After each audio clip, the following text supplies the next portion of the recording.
ऐकलत का? मधुराज रेसिपीला सबस्क्राइब करताना घंटी पण वाजवा, म्हणजे जेव्हा माझ्या रेसिपीज ऑनलाइन येतील तेव्हा तुमच्या फोनची ही घंटी वाजेल. टिंग टिंग.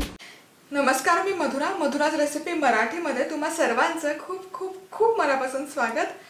होळी आलेली आहे, होळी पौर्णिमा आहे, पुरणपोळी झालीच पाहिजे. याआधी आपण 2 व्हेरिएशन बघितले आहेत.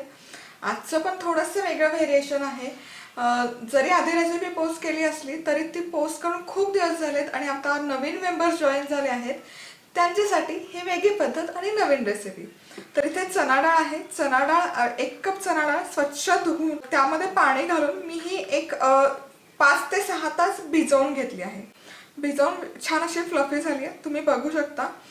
ही जी पद्धत आहे पुरण बनवायची, यामध्ये तुम्हाला ही डाळ चाळून घ्यायची गरज नाही, गाळून घ्यायची गरज नाही, मिक्सरला फिरवायची गरज नाही, झटपट होते. त्यामुळे 6 तास डाळ भिजवून घ्या.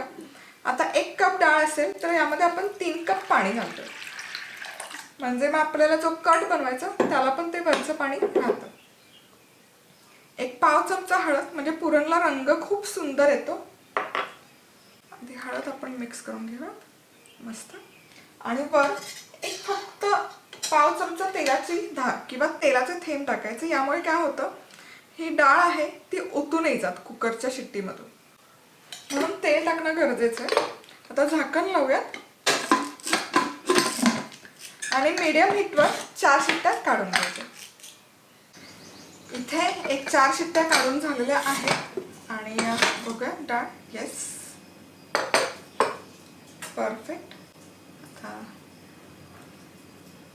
डाळ छान अशी मऊसूत शिजली, तुम्ही बघू शकता. आणि हे जे जास्तीचं पाणी आहे हे काय करायचं, एक बाउल घ्यायचा, त्यामध्ये गाळणी घालायची आणि हे पाणी स्ट्रेन करून घ्यायचं पूर्ण. जे आपण कटाची आमटी म्हणतो त्यासाठी हे पाणी वापरलं जातं. या पाण्याला काही ठिकाणी येळवणी असंही म्हणतात. शक्यतो कोकणात किंवा मराठवाड्यात येळवणी शब्द वापरला जातो. येळवणीची आमटी ती आपण बघणार आहोत कशी बनवायची. तर आता हे बाजूला ठेवूयात.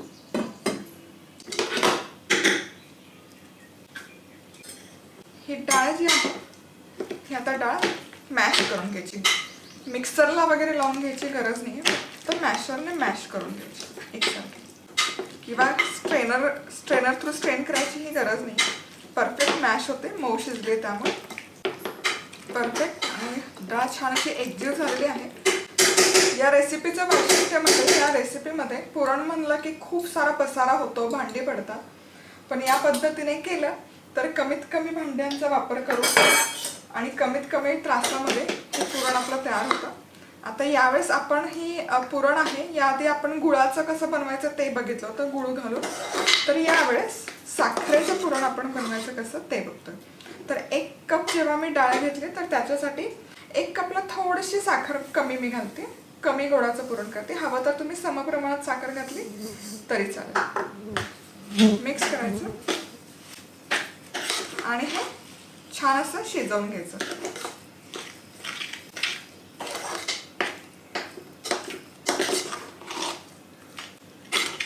साखर जसजशी विरघळत जाते तसं हे पुरण असं पातळसर व्हायला सुरुवात होते.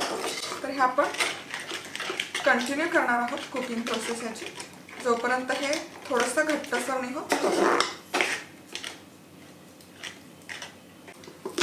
इथे फक्त एक 10 मिनिट हे शिजवून घेतलं आणि तुम्ही बघू शकता छान असं घट्टसर झालंय, पण खूप ड्राय नाही आहे. थोडंसं मॉइश्चर आहे, कारण इथे साखर वापरली आपण. साखर जसजसं वेळ जाईल तसतसं हे खूप सुकं होत जातं, त्यामुळे यामध्ये आपल्याला मॉइश्चर ठेवणं गरजेचं आहे. गुळाचं करतो तेव्हा खूप आपण ड्राय करून घेतो, पण जेव्हा साखरेचं असतं तेव्हा त्यामध्ये थोडं मॉइश्चर असणं गरजेचं आहे. तर यामध्ये वेलची पूड घालूयात अर्धा चमचा, आणि अर्थातच जायफळ.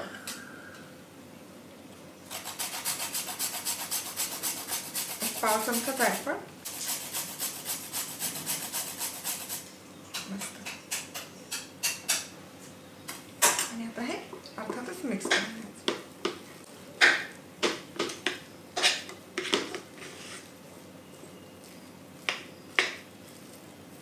पुरण बनवून तयार आहे. तर ते थंड होतंय तोवर आपण कणकेची तयारी करूयात. तर इथे 1 कप गव्हाचं पीठ घेतलंय, यामध्ये 1 कप मैदा घालतेय, समप्रमाणात गव्हाचं पीठ आणि मैद्याचं पीठ घेतलं आणि हे 2 कप घेतलं एकत्र करून की परफेक्ट 6 ते 7 पुरणपोळ्या होतात. 1 कप डाळीचं प्रमाणामध्ये आणि हे 2 कप पिठामध्ये बरोबर 6 ते 7 व्यवस्थित पोळ्या होतात. तर यामध्ये मीठ घालूयात, 1 पाव चमचा हळद, हे मिसळून घ्यायचं. हळदीमुळे काय होतं, पुरणपोळीचं जे वरचं कव्हर असतं त्याला रंग खूप सुरेख येतो. आता यामध्ये 1 चमचा फक्त तेल घालूया.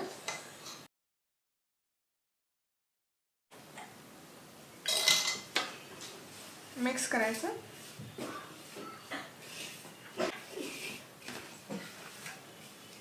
आणि यामध्ये आता पाणी घालायचं आणि याचा सैलसर असा गोळा करून घ्यायचा. खूप घट्टसर नाही करायचा. पुरणपोळी करण्यासाठीच वरचं जे कोटिंग असतं ते कायम सैल असतं, त्यामुळे आपण एकदम असं छान सैलसर पीठ मळून घेणार आहोत. मधुराज रेसिपी मसाले कॉन्टेस्टमध्ये भाग घेण्यासाठी अमेझॉनवरून मसाले ऑर्डर करा. मसाले कसे ऑर्डर करायचे आणि कुठून ऑर्डर करायच्या दोन्हीही लिंक खाली डिस्क्रिप्शन बॉक्समध्ये आहेत. मसाले ऑर्डर केल्यावर ऑर्डर नंबर कमेंटमध्ये कळवा किंवा मग madhurasrecipe@gmail.com वर पाठवा. 3 लकी विनर्स निवडण्यात येतील आणि त्यांना मधुराज रेसिपीचं पुस्तक, एक सिक्रेट भेटवस्तू आणि सिक्रेट मसाला पाठवण्यात येईल. चला तर मग इथे ही कणिक मळून तयार आहे आणि छान अशी सैलसर झाली आहे, तुम्ही बघू शकता. इतपत आपल्याला सैल ही कणिक मळून घ्यायची. तेल लावून लावून तुम्ही एकसारखी केली तरी चालेल. तर आता ही बाजूला ठेवूया. एक अर्धा ते पाऊण तास तरी मुरली पाहिजे ही कणिक. चला तर मग इथे कणिक व्यवस्थित मुरलेली आहे. साधारण 1 तासभर मी ठेवली होती आणि पुरणही आपलं तयार आहे. आणि पुरणला तुम्ही कन्सिस्टन्सी टेक्स्चर बघू शकता, खूप सुंदर आलं. आता येस, पोळी लाटायची. तर एक छोटासा उंडा घ्यायचा, हवं तर थोडंसं सुकं पीठ लावून घ्यायचं. याचा आधी उंडा करून घ्यायचा. ज्या पद्धतीने आपण मोदक, उकडीचे मोदक किंवा पराठा करण्यासाठी उंडा करतो तसा हा उंडा करून घ्यायचा.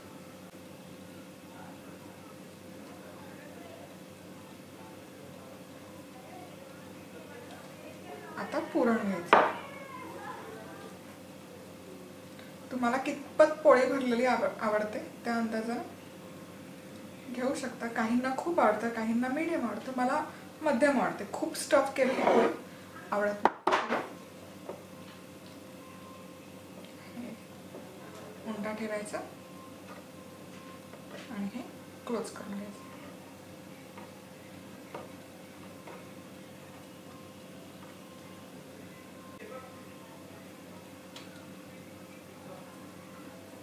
आणि हे वरचं जास्तीचं पीठ आहे हे काढून बाजूला ठेवा.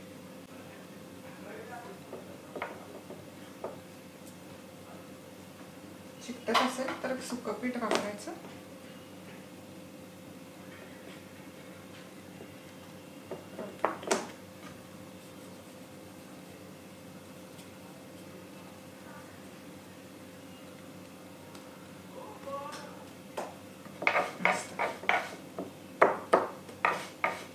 आणि आता याची मस्त अशी पोळी लाटून घ्यायची.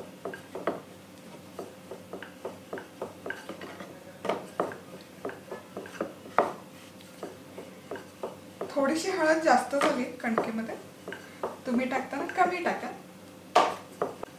पोळी आता लाटून झाली, अर्थातच भाजून घेऊया. आता ही पोळी तव्यावर घालून घ्यायची. खूप सुंदर लाटली गेली पोळी. आता या वरच्या बाजूला छान असे बबल्स येईपर्यंत भाजून घ्यायचे.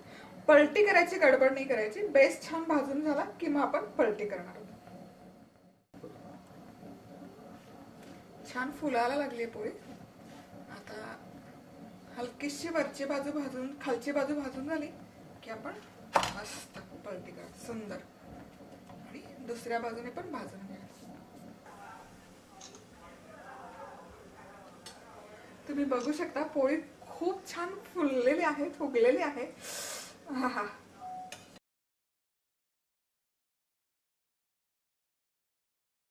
चला तर मग मस्त अशी पुरणपोळी बनवून तयार आहे. भरपूर साजूक तूप टाकून पुरणपोळी खाऊ शकता. त्याचबरोबर येळवणी म्हणजे कटाची आमटी वेगळ्या पद्धतीने केली आहे. नेक्स्ट एपिसोडमध्ये तुम्हाला त्याची रेसिपी मिळेल. थोडी मराठवाडा स्टाईलची ही येळवणी आहे. तर आज वेळात वेळ काढून तुम्ही ही रेसिपी पाहिल्याबद्दल तुम्हा सर्वांचे खूप खूप खूप मनापासून धन्यवाद. पुन्हा भेटूयात अशाच एका छानशा रेसिपीवर. तोपर्यंत मस्त राहा, खुश राहा, आनंदी राहा आणि सगळ्यात महत्त्वाचं खात राहा.